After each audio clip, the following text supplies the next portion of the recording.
तसेच जे the economic crime, the white collar crimes, ज्याच्यात लोकांचे भरपूर पैसे लोक हडपतात किंवा ते जे इकॉनॉमिक ऑफेन्सेस आहे, फायनान्शियल फ्रॉड्स जे आहे, तर हे फ्रॉड्सबद्दलही जागरूकता लोकांमध्ये कसे येईल, तर त्यासाठी आम्ही काम करणार.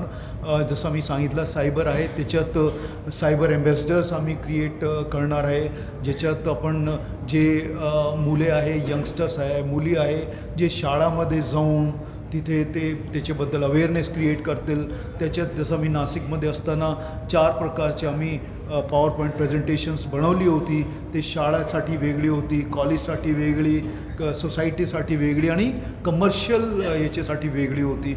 मग असे ह्या डायरेक्शनमध्ये पण आम्ही काम करणार आहे. जे NGOज आहे ते समाजामध्ये राहतात, तर त्यांचेही आपण कसे ते सहभागी आमचे कामात होऊ शकतात ते आम्ही करू. एक महत्त्वपूर्ण अजून मुद्दा आहे, तो आहे ड्रग्सचा. ड्रग एक फार सिरियस शेप घेतो आहे, तर त्याच्याबद्दल आपण काम कसे करू शकतो. जो आपला NDPS युनिट आहे नार्कोटिक्स रिलेटेड, तर त्या युनिटलाही अजून सक्षम आपण करू.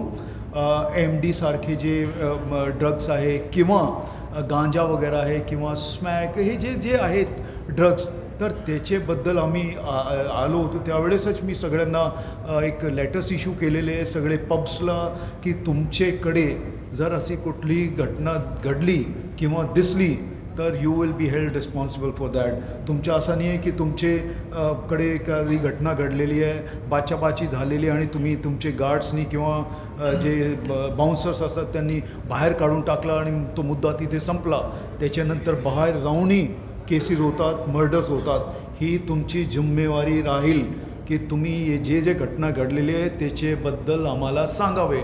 तसेच तुमचे जे CCTV फुटेज वगैरे आहे ते व्यवस्थित तुम्ही ठेवली पाहिजे, जेणेकरून ती आम्हाला कधी जेव्हा गरज पडली ते आम्हाला पाहता येईल.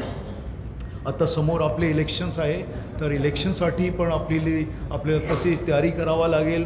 आपल्याकडे इथे मी नाव घेणार नाही, भरपूर मोठे इन्स्टॉलेशन्स आहे. त्या इन्स्टॉलेशन्सची सुरक्षा ठेवणे, त्याच्या ऑडिट घेणे, ते सगळे काम आपले आहे. तर त्याच्यासाठी वेगवेगळी यंत्रणा आहे, ते आपले काम करतात आहे. परंतु being the civilian police, this will be our duty, this will be our job to gain or gather information and work on that information, whether this information is true or not. The point is that information has to be taken to a logical conclusion so that there we end, yes, we have done it and this is the fact, and these facts will be told to the relevant or the concerned departments. So this is what I wanted to tell you. And children should be safe, they should feel safe. My idea is to create the feeling, that perception of safety. आपल्याकडे crime घडलेला आहे, crime हे झालेलं आहे, तर that's the part of reporting. परंतु ज्यावेळेस मी रात्री इथे फिरतो, माझी मुलगी ज्यावेळेस इथे फिरती आहे, त्याला असं वाटलं पाहिजे की ती सेफ सिटीमध्ये फिरती आहे.